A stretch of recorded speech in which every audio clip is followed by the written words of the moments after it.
હાર્દિક પટેલ અને અન્ય યુવાનો પરનો રાજદ્રોહ જેવી ગંભીર કલમ હેઠળનો કેસ જો ગુજરાત સરકાર પરત લઈ શકતી હોય અને એ યુવાનોને આ કેસમાંથી મુક્તિ આપી શકતી હોય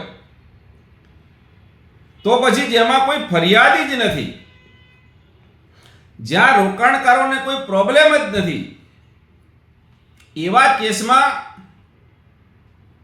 ભૂપેન્દ્રસિંહ ઝાલા અને અન્ય જે લોકોની ધરપકડ કરવામાં આવી છે અને જે કેસ કરવામાં આવ્યો છે એ કેસ પરત લઈ અને ગુજરાત સરકાર ભૂપેન્દ્રસિંહ ઝાલા અને અન્ય લોકોને રાહત કેમ ન આપી શકે?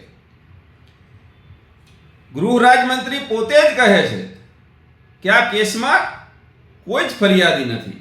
સાંભળો. એ બીઝેડ ગ્રુપ પર એફઆઈઆર કરવું એ એનો સૌથી ઉત્તમ ઉદાહરણ છે. એક ફરિયાદીએ આ કિસ્સામાં ફરિયાદ નથી કરી. એક બી ફરિયાદી નહીં, પરંતુ રાજ્ય સરકાર રાજ્યના નાગરિકોના હિતમાં કોઈ નાગરિકો આમાં ના ફસાય અને આ સ્કીમ ચલાવનાર કોઈ કોંગ્રેસી હોય કે ભાજપનો કાર્યકર્તા હોય કે નોન પોલિટિકલ વ્યક્તિ હોય એ જોયા વગર રાજ્યની સીઆઈડીએ એની ઉપર ઇન્ક્વાયરી ચાલુ કરી અને ઇન્ક્વાયરીના આધારે કેસ દાખલ કર્યો. ફોન નંબરો ડિક્લેર કર્યા. હજી બી એક બી ફરિયાદી આવ્યા નથી. નમસ્તે, હું અતુલ દવે. પાટીદાર અનામત આંદોલન સમયે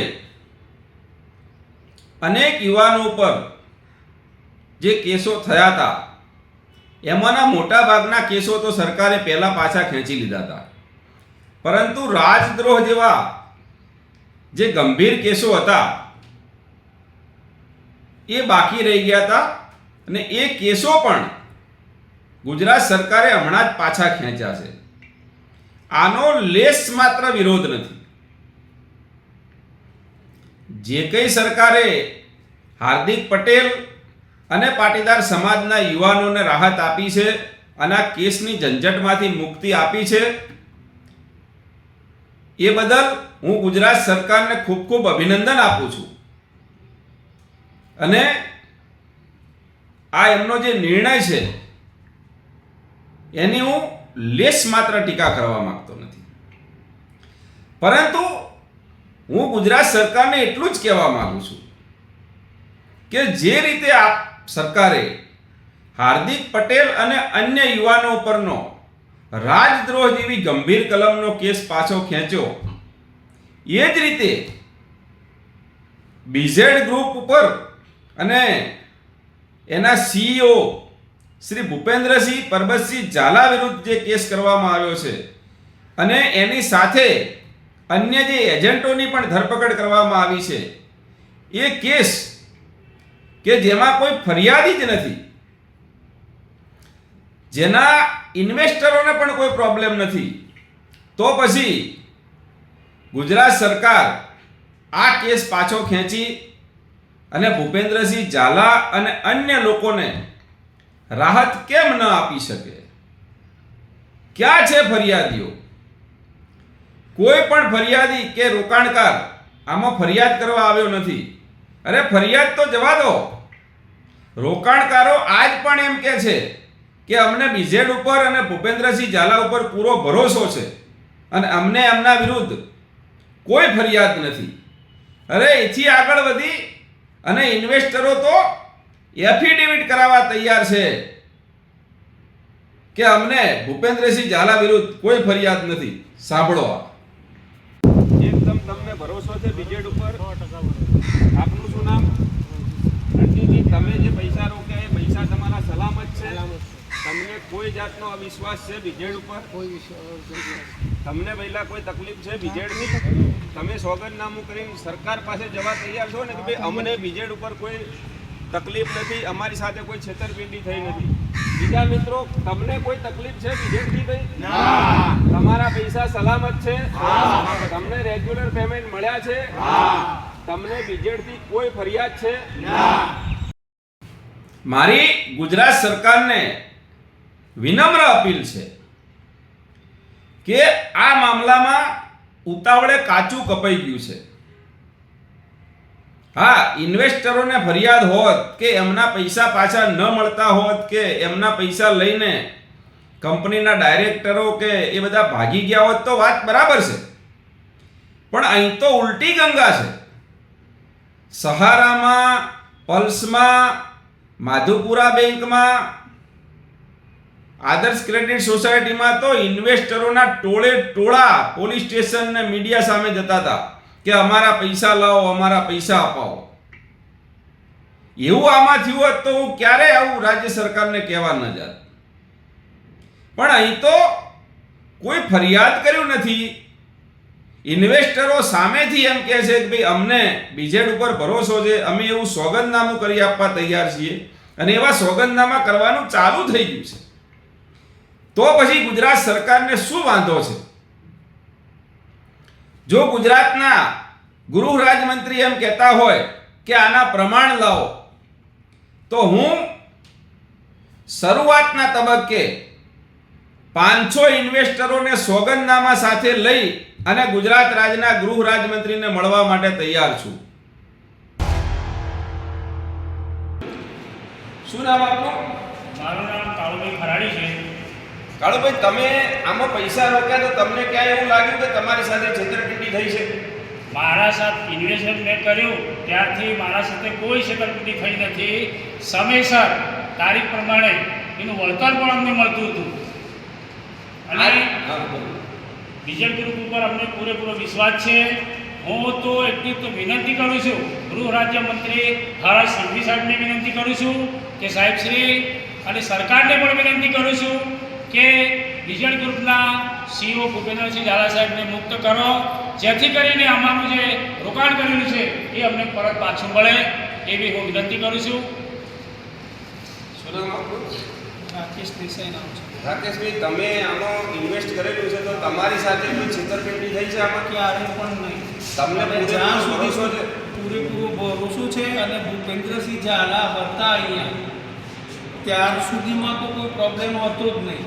પણ એ ગયા છે એના પછી દરેક ઇન્વેસ્ટરને પ્રોબ્લેમ જ પ્રોબ્લેમ. એટલે મૂળ ફરિયાદ થઈ પછી જ ખરેખર તો ફરિયાદ- રોકાણકારો ફરિયાદ પછી હેરાન થયા છે. પછી જ હેરાન થયા. બાકી કોઈને કોઈ તકલીફ નથી. કોઈ પ્રકારની કોઈ એટલે તકલીફ મૂળ નથી. એવું લાગે છે કે આ ફરિયાદ ઊભી કરીને તમને હેરાન કરવા માટેનો પ્રયત્ન 100% છે. અને આ સરકાર ફરિયાદથી આમનો કહેવાનો મતલબ એ છે કે આ ફરિયાદથી ખાલી બીજેડ હેરાન નથી થયા, પણ હજારો ઇન્વેસ્ટરો હેરાન થયા છે. એટલે સરકારે આ બાબતે વિચારવાનું છે. અને સરકારને જો પબ્લિકની જેટલી બધી પડી હોય કે સરકારનું પબ્લિકનું સારું વિચારતી હોય તો બીજેડને મુક્ત કરો. બીજેડ તો એવું કહે છે જ, અને એમના વકીલ પણ એવું કહે છે કે ભાઈ હું દરેકનું પેમેન્ટ આપવા માટે તૈયાર છું, તો એને મુક્ત કરવા જોઈએ. સરકારને જો એટલી બધી ઇન્વેસ્ટરોની પડી હોય અને પબ્લિકની પડી હોય તો એમને મુક્ત કરો. જો રોકાણકારોને કોઈ પ્રોબ્લેમ નથી, એમની કોઈ ફરિયાદ નથી, એમને અતૂટ વિશ્વાસ છે, તો પછી સરકાર કારણ વગરના આવા બધા કેસો ઊભા કરી અને ઇન્વેસ્ટરોના જે વળતર મળતા હતા એને કેમ રોકી રહી છે? આજે પણ એવા અનેક લોકો છે કે જે લોકો 2-5 લાખ રૂપિયા રોકી અને મહિને 10-15 હજારની આવક મેળવતા હતા અને એમના ઘર ચાલતા હતા. હું ગુજરાતના ગૃહ રાજ્યમંત્રીને અને ગુજરાતના મુખ્યમંત્રીને કહેવા માંગુ છું કે આપ કહેતા હોય તો આવા પરિવારને પણ હું આપની સમક્ષ લઈને આવવા તૈયાર છું કે બીજેડના કારણે અમારું ઘર ચાલતું હતું, આજે 4 મહિનાથી અમારા પૈસા રોકાઈ ગયા છે, આજે અમારું ઘર ચલાવવું મુશ્કેલ થઈ ગયું છે.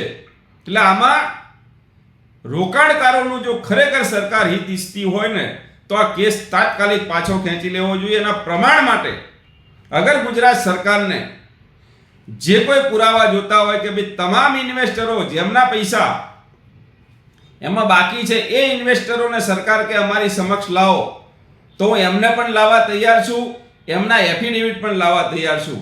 ફરીથી સરકારને વિનંતી કરું છું કે જેમાં કાચું કપાઈ ગયું છે એ બાબત પણ સુધારી લો અને જે લોકો હેરાન થઈ રહ્યા છે એમની હેરાનગતિ બંધ થાય એવો સરસ નિર્ણય લો, જેથી કરી અને આ તમામ સમસ્યાનો અંત આવે. કેમ કે જે કોઈ લોકોના વ્યક્તિગત ઈગોના કારણે આખી સમગ્ર ઘટના બની છે અને જેને 6000 કરોડનું કૌભાંડ કરી અને ચગાવવામાં આવ્યું હતું, એનું દૂધનું દૂધ અને પાણીનું પાણી થઈ ગયું છે. 6000 કરોડનો આંકડો ક્યાંય હવામાં ઉડી ગયો છે, આખા કૌભાંડનું સુરસુર્યું થઈ ગયું છે અને આંકડો ફક્ત 172 કરોડ આવીને ઊભો છે અને એ 172 કરોડ પણ ભૂપેન્દ્રસિંહ ઝાલા ચૂકવવા તૈયાર છે એવું એમના એડવોકેટ નામદાર કોર્ટમાં કહી ચૂક્યા છે અને પબ્લિક નિવેદન આપી ચૂક્યા છે. અને જેમના પૈસા બાકી છે એમને પણ કોઈ પ્રોબ્લેમ નથી, તો પછી સરકાર નાહકની કોઈ એકાલ દોકલ વ્યક્તિના ઈગોને સંતોષવા માટે આટલા બધા લોકોને કેમ હેરાન કરી રહી છે અને કેમ જે લોકોના ઘરના ચૂલા આજે બંધ થવાની તૈયારીમાં છે એ લોકો પ્રત્યે સંવેદના નથી બતાવતી. હું ટૂંક જ સમયમાં ઇન્વેસ્ટરોને લઈ અને ગુજરાત રાજ્યના ગૃહ રાજ્યમંત્રી પાસે જઈશ.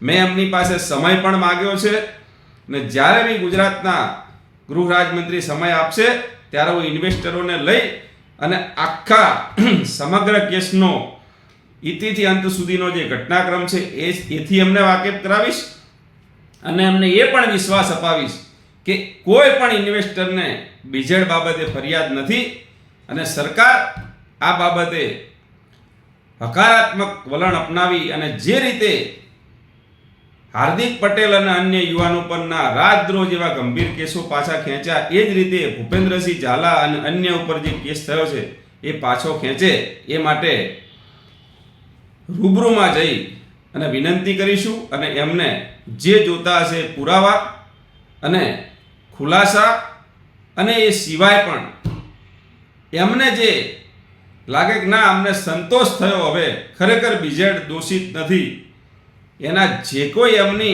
એમને ગમતા કોઈ પુરાવા જોતા હશે તો પણ અમે આપીશું. નમસ્તે. We support BJP.